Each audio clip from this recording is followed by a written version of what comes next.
Tapero. Bonjour Daniel. Vous avez créé récemment votre société WAS Consulting. C'est quoi votre job?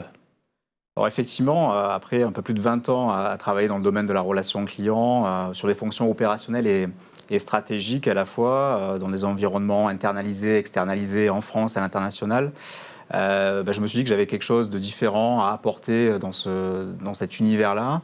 Et c'est pour ça que j'ai créé cette entreprise pour en fait accompagner des clients sur des sujets autour du pilotage et de l'optimisation de la performance opérationnelle. C'est un peu mon expertise que j'ai développée plus dans le domaine de la relation client. Il y a plein de secteurs et plein de métiers effectivement passionnants dans cet univers-là. C'est vrai que moi, je me suis plutôt focalisé sur celui-ci et aujourd'hui, j'en fais une vraie valeur ajoutée à mettre au service des entreprises. Je les accompagne essentiellement sur des questions autour de leur organisation opérationnelle, de leur organisation du temps de travail aussi, parce que c'est un enjeu qui est de plus en plus fréquent dans les entreprises. On essaie d'aller chercher de la flexibilité opérationnelle au niveau des entreprises et on essaie aussi au niveau des salariés, des collaborateurs, de trouver aussi de la flexibilité pour faire ce fameux équilibre vie pro, vie perso.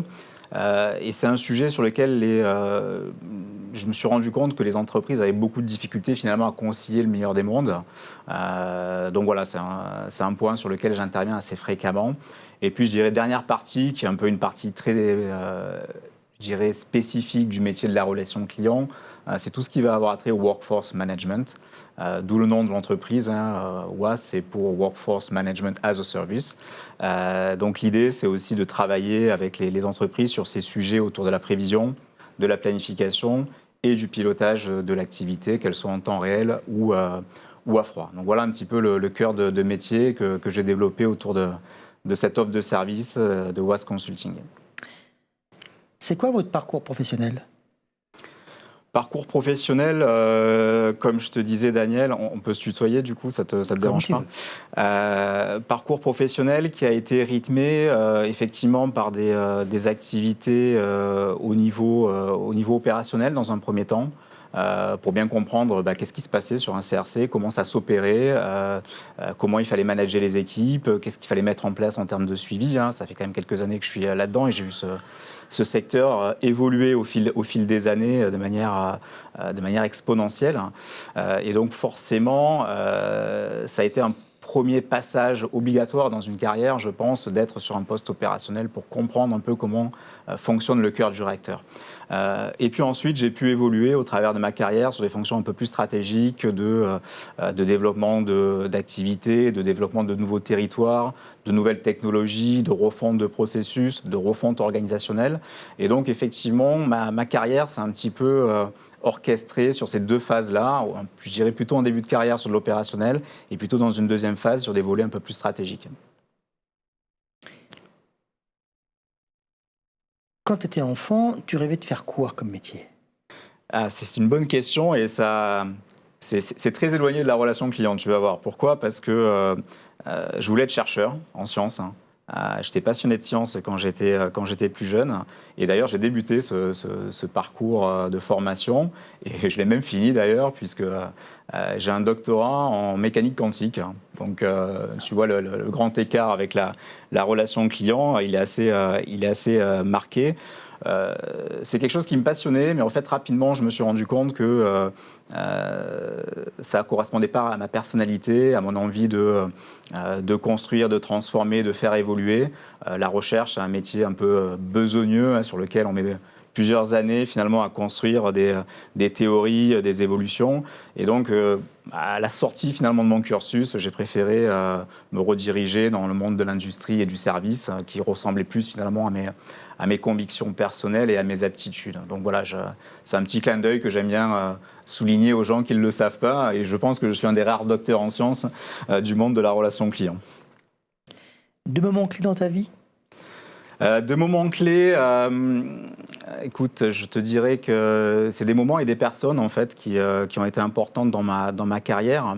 Un premier moment clé, en juin 2005, je me suis expatrié au Canada, en juin 2005, avec un sac à dos, et je me suis mis à chercher du boulot. je connaissais ni l'environnement, ni l'écosystème, ni le monde de la relation client, que j'avais débuté en France, mais du coup, je n'avais pas de repères dans cet univers-là. Et il y a 2 jeunes entrepreneurs qui m'ont tendu la main à cette époque, qui s'appellent François Lambert et Georges Caram, qui avaient développé leur propre activité de relations clients externalisées et que j'ai rencontré de manière fortuite et qui m'ont tendu la main, m'ont dit « Bon, allez, viens mon petit Français, tu vas bosser avec nous sur des sujets de relations clients et nous apporter ton aide. » quoi. Donc ça a été un moment important pour moi parce que ça m'a permis d'avoir le pied à l'étrier dans ce nouveau pays, dans ce nouvel environnement, de continuer à développer mon expertise dans le domaine de la relation client et aussi d'apprivoiser un petit peu cet environnement nord-américain qui a quelques spécificités par rapport à la relation client. Donc voilà, ça a mis effectivement des cordes à mon arc dans mon expérience. Donc c'était un temps fort effectivement dans mon carrière. Et un deuxième temps fort également, ça a été le retour, parce que je ne suis pas resté, d'ailleurs je suis là aujourd'hui avec toi. Je suis rentré en 2011 en France et il y a une autre entreprise qui m'a tendu la main quand je suis revenu, parce que 6 ans, c'est un monde dans le domaine de la relation client. Donc là c'est pareil, j'avais plus de réseau, j'avais plus de liens et d'emprise finalement sur ce secteur-là. Et c'est Yannick Prigent qui était DG de Laser Contact à l'époque, qui est une personnalité qui compte beaucoup pour moi dans ma carrière et qui m'a aidé à ce moment-là, qui m'a fait confiance et qui m'a proposé d'intégrer la boutique. Et plus tard aussi, Denis Acriche, au moment de la fusion entre les 2 entités, a été aussi une personnalité qui a marqué mon parcours, quoi. Donc voilà, des dates et puis des personnalités qui m'ont accompagné dans ce que je suis aujourd'hui. Qu'est-ce qui t'a donné le virus de l'expérience client ? Alors, le virus, il est arrivé de manière un peu fortuite, un peu comme la Covid-19, on va dire. C'est arrivé sans qu'on l'attende. J'ai pas eu un parcours typique de mes contemporains du monde de la relation client qui, fin des années 90, début 2000, rentraient comme conseiller, puis évoluaient rapidement. C'est un secteur qui offrait quand même pas mal de perspectives et d'évolution à cette époque-là. Alors ça l'est toujours, mais quand même beaucoup moins qu'il y a 20-25 ans. Et moi, je suis arrivé un petit peu par hasard, parce que j'ai commencé mon aventure professionnelle dans le monde de l'industrie, dans la supply chain. Et malheureusement, un plan social m'a amené à chercher un autre boulot. Donc je suis arrivé un peu par hasard, un jour, sur le site The Phone House du Mans, pour être responsable de la planification de l'entité service client que l'on avait pour SFR à l'époque sur ce site-là, quoi. Donc de manière tout à fait fortuite, et puis j'y suis resté, quoi. Finalement, le virus est resté imprégné, et puis j'ai continué ma carrière dans ce secteur et sans aucun regret.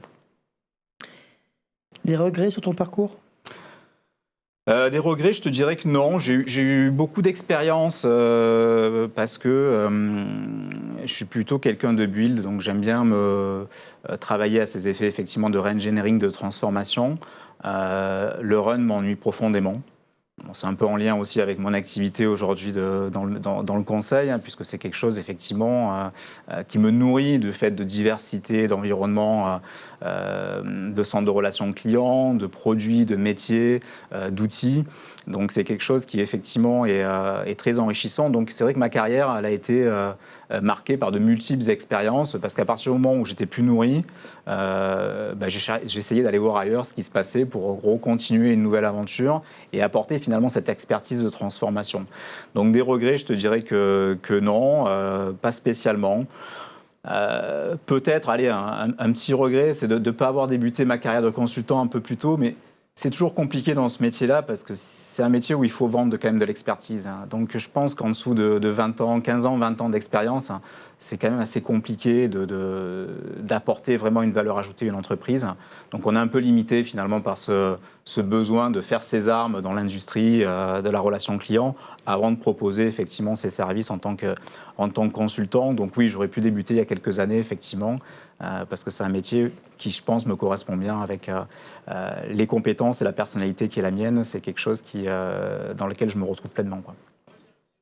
Alors, comment vois-tu l'avenir de l'expérience client ? C'est une grande question, effectivement. Question intéressante. Pourquoi ? Parce que c'est un secteur qui est très intéressant de par le fait qu'il est en perpétuelle mutation. Alors, je ne dis pas que les autres secteurs ne le sont pas, mais celui-ci, je trouve particulièrement, au cours des 25 dernières années, on a vu des évolutions, je dirais, majeures. L'arrivée d'Internet, moi j'ai commencé dans les centres de relations clients, il y avait encore des courriers papier, il n'y avait pas de JED, il y avait ce genre de choses. Et c'est pas si vieux que ça finalement, c'est 20-25 ans. Donc à l'échelle je dirais, de l'évolution industrielle, c'est pas non plus des siècles. Donc c'est un secteur qui évolue beaucoup et qui en plus a une grande capacité d'adaptation. On peut prendre ces exemples-là, effectivement, ces technologies qui ont abreuvé finalement le secteur de la relation client et qui sont encore en train de taper à la porte, font qu'effectivement c'est un métier qui est en perpétuelle évolution. Ce qui s'est passé au niveau de la Covid, j'y reviens aussi, c'est qui aurait pu penser en fait que du jour au lendemain on mette des milliers et des milliers de collaborateurs en télétravail. S'il n'y avait pas eu cet événement, on ne l'aurait jamais fait. Et aujourd'hui, c'est rentré dans les mœurs, c'est plus le télétravail, est devenu un mode de fonctionnement. Donc le secteur a été capable de s'adapter du jour au lendemain, alors qu'effectivement, c'était un métier qui était très ancré sur du présentiel. Et on a été capable en fait, de le transformer en quelques heures. Ce n'est pas quelque chose qui a été programmé, projeté, donc ça s'est fait très rapidement. Et la plupart des entreprises ont réussi ce challenge sans aucune difficulté. Donc, je regarde l'évolution de ce métier-là avec beaucoup d'optimisme et beaucoup de curiosité. D'optimisme par rapport à ce que je viens de te dire, effectivement, une grande capacité d'adaptation, donc aucune inquiétude pour moi que c'est un métier qui va encore perdurer et qui a encore des choses à construire et à amener. L'arrivée des technologies change la donne, oui et non. C'est-à-dire que ces technologies, on les a toujours eues dans le monde de la relation client. C'est quand même un métier, dès le début, qui a été techno, quoi. La téléphonie, de base, c'est une techno. Les CRM sont arrivés rapidement. On a pas mal d'outils qui sont venus se greffer. Donc, en fait, c'est des évolutions qui se font au fil du temps et qui ne sont pas des évolutions en rupture. Internet, c'est une évolution en rupture parce que du jour au lendemain, on est passé dans un nouveau monde. Les smartphones sont une technologie en rupture. L'IA, puisqu'on en parle beaucoup dans notre métier, pour moi, ce n'est pas une technologie en rupture. C'est quelque chose qui va venir s'intégrer progressivement à notre métier par rapport à des use cases qu'on définit. Mais ce n'est pas quelque chose qui va révolutionner drastiquement du jour au lendemain. Alors c'est vrai que j'ai une vision un peu différente de certains de mes collègues sur le sujet, mais je le regarde d'un œil assez pragmatique, puisqu'en tant qu'opérationnel, je vois comment ça s'intègre ou pas dans nos métiers, et je vois parfois les difficultés aussi associées à certaines intégrations. Mais par contre, j'ai espoir que ça débouche et que ça arrive et que ça nous aide effectivement d'une part à tacler un certain nombre de tâches qui sont à faible valeur ajoutée, qui sont redondantes et qui ne mettent pas forcément en valeur le métier de la relation client. Donc là-dessus, j'y crois beaucoup. Et je crois aussi que ça va aider les collaborateurs à être beaucoup plus fluides et plus flexibles dans leur organisation. En revanche, qu'est-ce qui va se passer si je veux te faire ma propre prévision sur l'évolution, c'est qu'effectivement, tous les contacts simples vont disparaître. On le voit déjà. L'IA, pour moi, c'est la prolongation du self-care. Le self-care, c'était la première lame du rasoir. On a levé le poil. Puis l'IA vient couper le poil à la racine, si je peux faire cette image. Donc, globalement, on va aller sur de plus en plus de cas complexes sur les centres de relations clients. Donc, le métier, il va évoluer en ce sens-là. Les volumes, il y en aura moins. Par contre, le temps de traitement, il va augmenter. Parce que quand tu vas appeler ton service client, c'est sur un sujet complexe, un sujet sensible, un sujet rare, un sujet peu processé. Donc là, toute la valeur de l'humain, elle va être obligée de se mettre en ordre de bataille pour aller trouver la solution et la réponse à la problématique que tu vas poser, parce que tout le reste aura été traité par l'intelligence artificielle, par le self-care. Aujourd'hui, même moi, en tant que client, ça ne me viendrait pas à l'idée d'appeler mon service client pour avoir mon solde bancaire. Ça ne me viendrait pas à l'idée d'appeler pour modifier mes coordonnées postales, par exemple. Donc il y a tout un tas de gestes de la vie de tous les jours qui ne font plus partie déjà de l'environnement de la relation client, qui existait encore il y a 4-5 ans, c'est pas si vieux que ça. Et le secteur, il s'en porte toujours aussi bien, mais il continue à prospérer, à évoluer. Mais effectivement, je pense que les technologies vont amener une transformation aussi par rapport à ce que l'on attend au niveau des collaborateurs dans les centres de relations clients, et donc une montée en gamme en termes de la compétence. Et pour moi, c'est une bonne nouvelle, parce que c'est une valorisation du métier aussi. C'est-à-dire que les gens, ils ne seront plus là pour juste répondre à de l'information ou du renseignement de niveau 1, voire niveau 0, mais vraiment apporter une valeur ajoutée, un conseil, une plus-value par rapport à une problématique qui était personnelle et qui est très spécifique finalement. As-tu une super expérience à nous raconter ?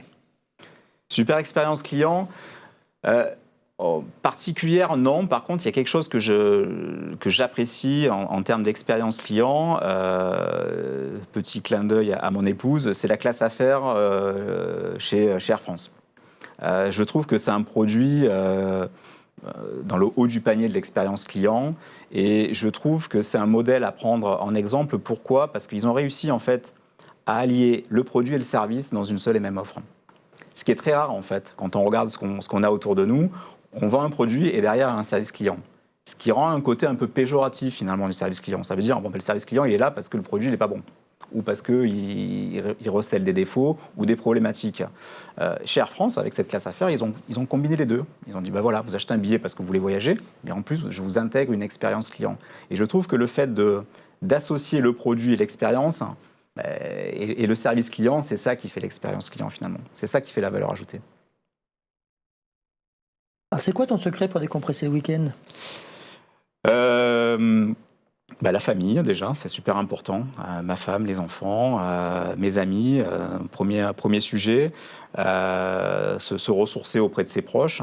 Et puis le sport. Bon, j'ai toujours été un grand sportif. J'ai toujours fait beaucoup de courses à pied. Alors un peu moins, maintenant je suis un peu plus âgé. Effectivement, j'ai plus le même rythme qu'avant. Ceux qui me connaissent de l'époque où je travaillais chez Armatis se souviennent certainement de moi au petit matin quand j'allais sur les différents sites de France et de Navarre avec ma lampe frontale très tôt pour aller faire le tour de la ville, le long de Lyon, le long de la Nièvre par exemple ou d'autres localités à l'international. Voilà, c'était une passion que j'ai depuis 30 ans, que je continue à exercer, mais à un rythme un peu plus modéré aujourd'hui. Et donc, depuis quelques années, j'ai compensé un petit peu ma baisse d'activité cardio par le golf. Une activité assez sympa aussi, puisque là, pour le coup, on peut vraiment se ressourcer, décompresser. On se retrouve dans des environnements qui sont en pleine nature, donc c'est assez exceptionnel comme cadre. C'est calme. Personne ne vous presse, personne ne vous demande rien, vous coupez votre téléphone surtout, c'est vachement important, et puis là vous vous concentrez finalement sur votre jeu, quel club vous allez utiliser, quelle position vous allez utiliser pour frapper votre balle, à quel endroit vous souhaitez l'envoyer, à quelle distance vous souhaitez l'envoyer. Donc en fait vous êtes une abstraction complète de ce qui se passe autour et de vos potentiels soucis de la vie professionnelle. Donc je trouve que l'équilibre il est plutôt sympa à pratiquer ce type de sport. Alors je suis un piètre golfeur, Daniel, j'ai pas un niveau exceptionnel, mais par contre je m'amuse beaucoup. Qu'est-ce qui te booste chaque matin ? Ce qui me booste, c'est le sens finalement et l'utilité que je peux avoir dans mon rôle.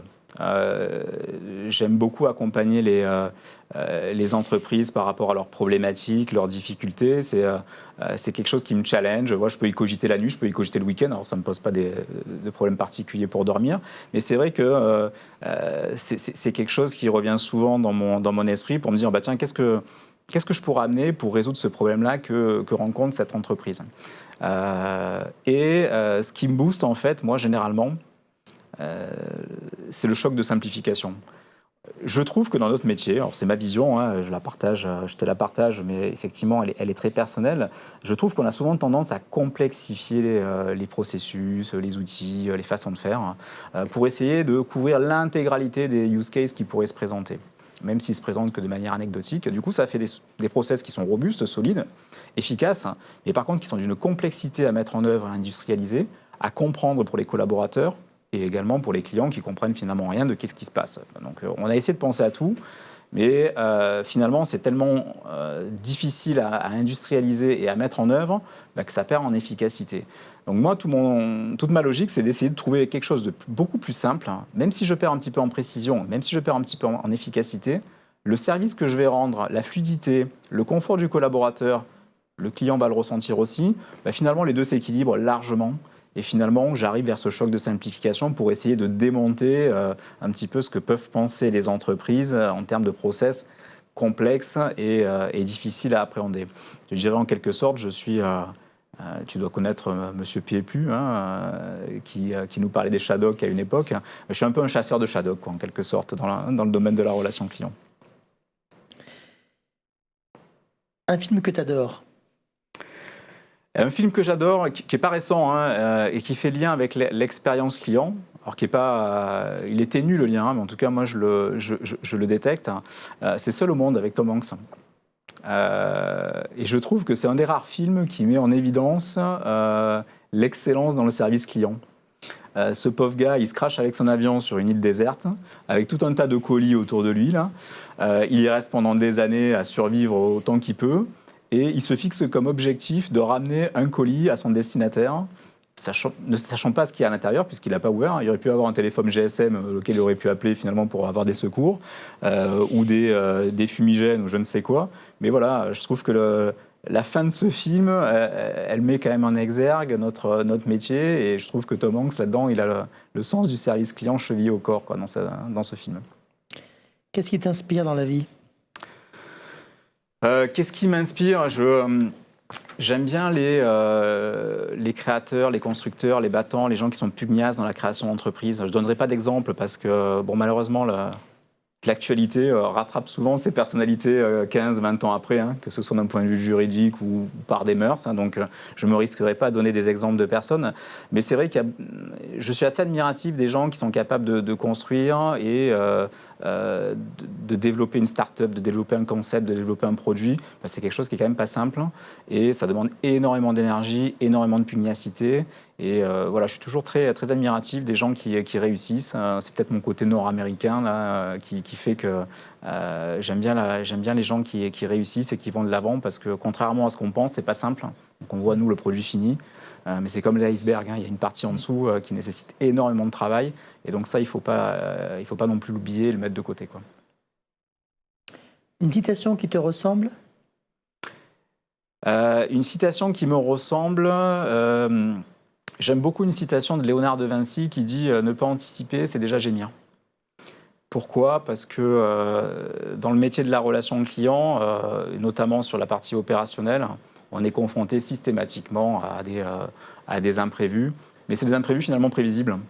Donc je considère que ça fait aussi partie de notre métier de pouvoir anticiper, réfléchir, avoir un plan A, un plan B, un plan C, pour que le jour où ça arrive, finalement, on soit dans une situation un peu plus sereine, parce qu'on a déjà réfléchi à ce cas de figure, et donc on est capable finalement d'apporter une solution, de remettre un peu de sérénité au niveau des équipes qui sont un peu perturbées par cette nouveauté, cet imprévu.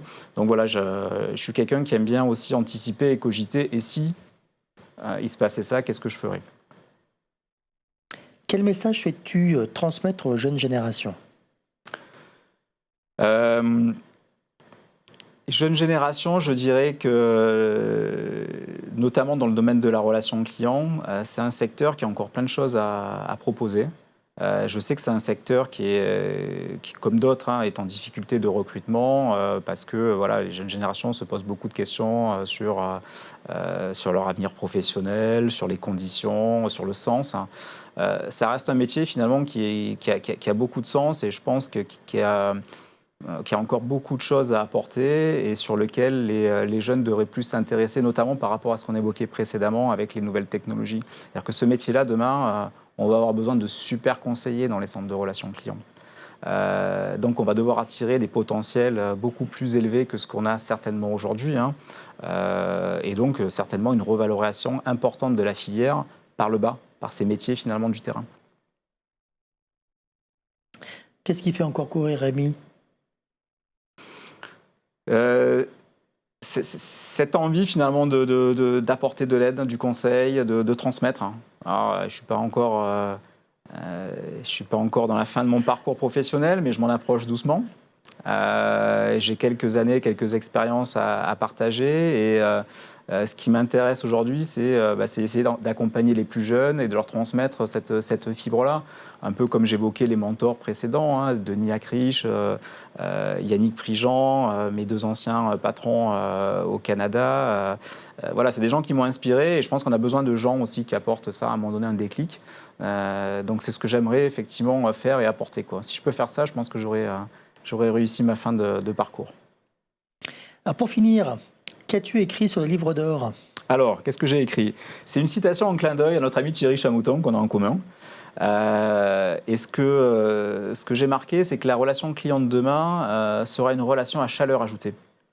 Et ça, quel que soit l'environnement technologique et l'évolution technologique par rapport à ce qu'on évoquait précédemment, on aura toujours ce besoin en fait, d'avoir ce contact humain, parce que à un moment donné, les gens ils ont besoin d'avoir en ligne quelqu'un, parce qu'on est sur un motif qui est complexe pour eux, peut-être pas pour le commun des mortels, mais pour eux, oui. Il y a, moi je me souviens de petites mamies qui appellent 3-4 fois le service client pour vérifier que l'information qu'on lui a donnée est bien la bonne. Et au bout de 4-5 vérifications, une fois qu'elle a 4 ou 5 fois le même son de cloche, eh ben, elle s'avoue convaincue que l'information qu'on lui a donnée est la bonne. Donc je trouve ça charmant et ça fait partie de notre métier aussi d'entreprise de relations clients, un peu à mission pour ce type de personnes. Donc il faut garder ce contact humain et continuer à le développer, et ce, quelles que soient effectivement les avancées technologiques. Un immense merci Rémi pour ce partage enrichissant et très inspirant. Merci Daniel. C'est la fin de ce numéro. Je vous donne rendez-vous pour la prochaine étape humaine de Checkpoint sur A-News Expérience Client, où nous continuerons à explorer et à célébrer les talents du monde de l'expérience client. Encore merci Rémi. Merci Daniel, à très vite.